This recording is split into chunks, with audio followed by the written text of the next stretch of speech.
strawberry skin ឬក៏ keratophyllary ចាបងប្អូនទាំងគ្នាមួយចំនួនធំគឺគាត់មិនដែលដឹងថាអាហ្នឹងជាអ្វីទេក៏ប៉ុន្តែគ្រាន់តែឆ្ងល់ថាហេតុអីបានជារោមហ្នឹងវាដុះមកអត់ស្អាតហើយខ្មៅបែបហ្នឹងចាជា abnormality នៃ hair growing អញ្ចឹងចង់បំបត្តិបញ្ហាទៅលើ strawberry skin បែបហ្នឹងតើតែ power របស់ laser HRT2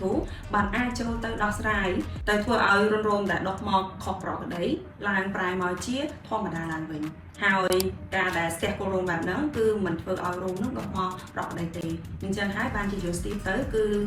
នៅតាមគល់រោមកាពីកពកហាងពណ៌ឡើងក្រោមមិនធ្វើឃើញ smooth ស្អាតបែប natural ធម្មតាទេអញ្ចឹងប្រសិនបើចង់ដោះស្រាយបញ្ហា strawberry skin បែបនេះគឺតើតែ HRT2